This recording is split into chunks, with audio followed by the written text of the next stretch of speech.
zur Vogelwiese, weil ich gucken wollte, was ist aus meiner Flakstellung geworden.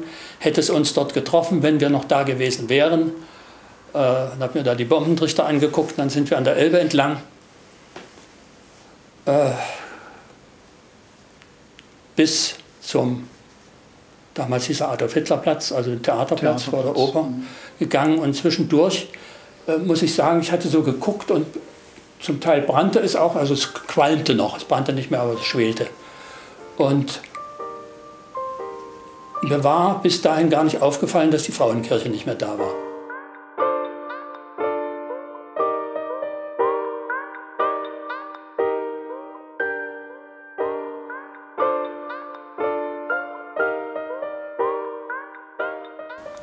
Ja, bei den Nachtangriffen hatte ich auch wieder das Radio mit in den Keller genommen und hörte aber sehr stark gestört den Horizont. Der war nicht mehr zu empfangen. Dann habe ich auf die örtliche Luftschutzleitung umgeschaltet und die ihre Durchsagen für die Stadtbevölkerung machte. Und dann die letzte Ansage, die ich da gehört habe, schon krächzend und gestört, war: Achtung, Achtung, hier spricht die örtliche Luftschutzleitung. Feindliche Bombenabwürfe im Stadtgebiet. Volksgenossen, haltet Sand und Wasser bereit. Und dann war es aus.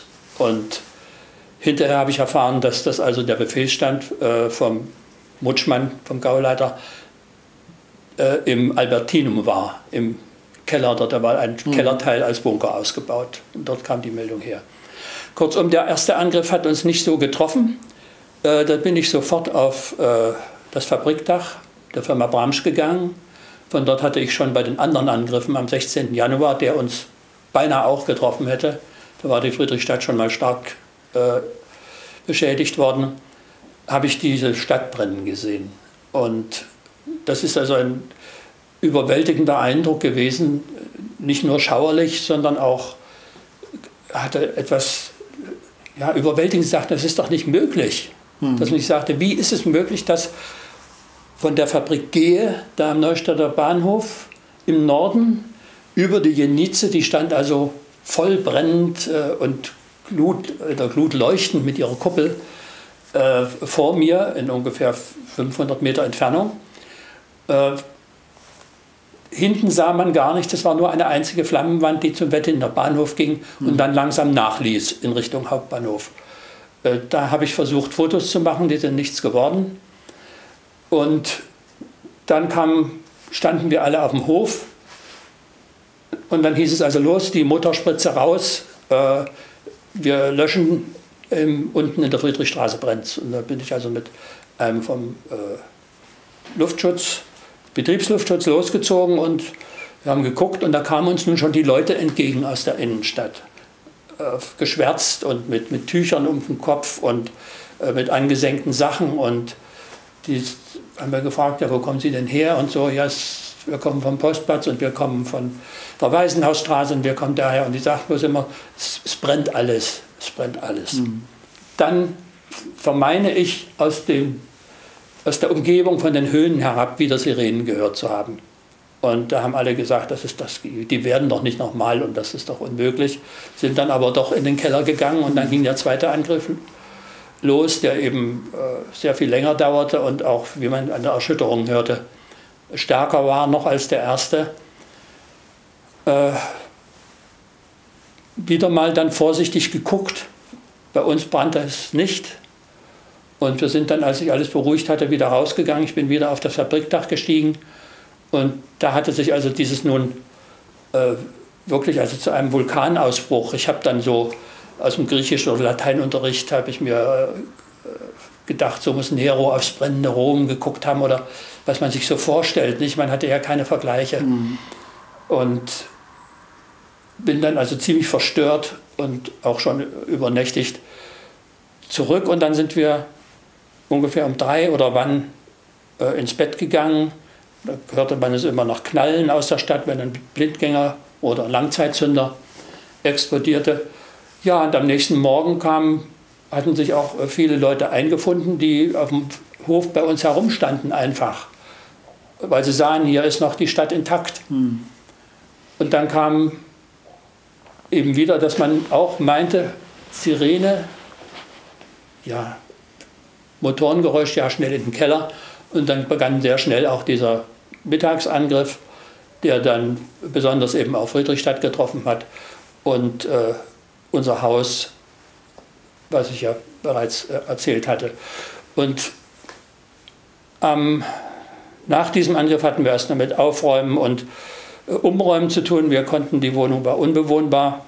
Deshalb sind wir alle in den Keller gezogen, da wurden Luftschutzbetten aufgestellt, das waren so Doppelstockbetten, ganz schmal, und alles Wichtige wurde noch runtergeschafft, das war dann voll. Deshalb wollten wir auch die Leute, die nicht zur Hausgemeinschaft gehörten, die sollten raus.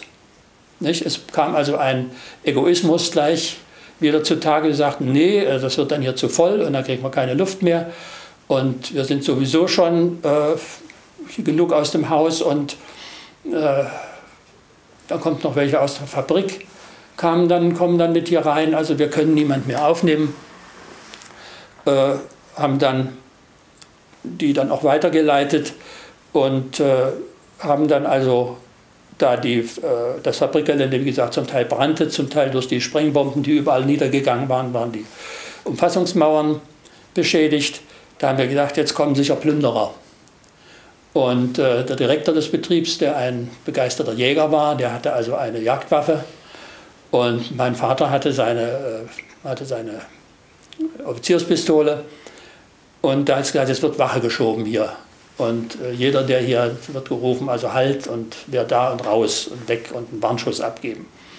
Und da habe ich dann also an dem Abend des 14. mit diesem schweren Jagdzwilling vom Direktor und 2 Schrotpatronen drin, und da war ich allerdings stolz drauf, dass mein Vater seine Mauser oder was er da hatte, rausgerückt hatte, umgeschnallt, immer die Einfahrt auf und ab gelaufen und nach hinten in das dunkle Fabrikgelände, und die knisternden Flammen der herabbrennenden Häuser in der Friedrichstraße und in der Umgebung, aber auch von der Stadt her kam also noch Feuerschein, und es ist nie was passiert. Also dann kam der nächste, wir haben es abgelöst, ich habe mal die Waffen übergeben, und das haben wir so 2, 3 Nächte gemacht.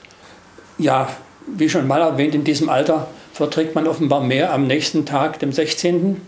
Februar, war ich schon wieder so weit seelisch hergestellt, dass ich sagte, jetzt müssen wir noch nach anderen Freunden gucken. Ich will auch nachher sehen, was aus der Schule geworden ist, weil ich ja keine Vorstellung hatte, wie es in der Stadt wirklich aussieht.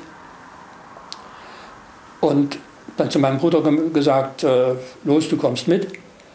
Und dann haben wir uns was zu essen eingesteckt, und meine Mutter hat uns ein halbes Brot mitgegeben und gesagt, dann, wenn schon, dann geht ihr jetzt zu unseren Freunden, die am Fürstenplatz wohnen, was ziemlich weit war. Und wir sind dann also immer mehr staunend und eigentlich fassungslos und auch wortlos bis zum Postplatz gekommen. Das ging noch einigermaßen. Und dann mussten wir die Wallstraße durchkommen, um zum Ring zu kommen, wenn ich zur Kreuzschule wollte. Da konnte man nur über die Trümmer klettern. Und in der Ringstraße hatten schon Bergungsarbeiten stattgefunden, waren Tote eingesammelt worden. Und vor der Kreuzschule dann, die ausgebrannt und zum Teil eingestürzt war, lag ein kleiner Junge, also ein Chorsänger, ein Alumne wahrscheinlich, auf den Stufen. Er saß so halb und lag, als wenn er schlafen würde. Und dann sind wir durch die Bürgerwiese, die also auch mit weggeworfenen Koffern und Fahrrädern und was man so bei sich trägt. Und da habe ich dann schon gar nicht mehr so genau geguckt, wo noch Tote rumliegen. Und dann sind wir die Linnéstraße runter, wo ich wohl zur Kenntnis genommen habe, wie überall diese abgebrannten Stabbrandbomben, wie diese weißen Häufchen, die sie so zurückgelassen hatten und die sie da drin steckten in dem Rasen oder auf der Straße herumlagen, wie weggeworfene Stecknadeln oder so. Und dann sind wir also über den, wie heißt der, Stübelplatz, oder? Ja, jedenfalls Richtung Fürstenplatz, heute Fetscherplatz, gegangen und es war also kein einziges Haus, was wir gesehen hätten, wo ein Dach drauf war. Und wir sind dann also schweigend und höchstens mal sagen, Vorsicht hier und hier müssen wir wieder klettern, bis zum Platz gekommen. Und dort waren die ersten erhaltenen Häuser am Fürstenplatz und Umgebung. Und das eines der wenigen Häuser, die dort noch standen, das waren die von unseren Freunden. Und die guckten uns wie die Geister an, nicht? Sagten, wo kommt ihr denn her? Was ist denn bei euch? Wir haben gedacht, gerade in eurer Gegend, haben gesagt, nee, also unser Haus ist eines der wenigen. Dann sagt sie, ja, hier auch ringsum alles weg. Und wir haben uns dort ausgeruht und dann bin ich zur Vogelwiese, weil ich gucken wollte, was ist aus meiner Flakstellung geworden. Hätte es uns dort getroffen, wenn wir noch da gewesen wären. Dann habe mir da die Bombentrichter angeguckt, dann sind wir an der Elbe entlang. Bis zum, damals hieß er Adolf-Hitler-Platz, also Theaterplatz vor der Oper, gegangen. Und zwischendurch muss ich sagen, ich hatte so geguckt und zum Teil brannte es auch, also es qualmte noch, es brannte nicht mehr, aber es schwelte. Und mir war bis dahin gar nicht aufgefallen, dass die Frauenkirche nicht mehr da war. Die hätte ich auf meinem Weg auch nicht sehen können, so wie ich gegangen war. Und als wir dann an der Elbe unten lang gingen und da kommt dann diese Stelle, wo man so durch den Bogen, ich glaube die Münzgasse, so durchgucken konnte, da dachte ich plötzlich, wo ist denn die Frauenkirche? Und da sah ich dann diesen einen schwarzen Pfeilerstumpf stehen und den riesengroßen, damals noch nicht schwarzen, sondern hellen Steinhaufen. Und da habe ich nochmal so wie so einen letzten Stoß so bekommen, nicht? Dass ich dachte, naja, nun ist alles weg. Also was soll das noch hier? Ja, da sind wir dann also völlig erschöpft, also wirklich, ich weiß nicht, wie viele Kilometer wir da gegangen sind. Das ist ja eine Riesenstrecke mit teilweise leerem Magen und diesen Eindrücken. Ich weiß aber noch genau, und wenn ich meinen Bruder frage, dann bestätigt er das, wir haben nicht gesprochen miteinander. Wir haben nicht gesagt, also, ach guck mal, könnte das dort noch ein Toter sein? Es haben übrigens auf dieser ganzen großen Wanderung durch diese Stadt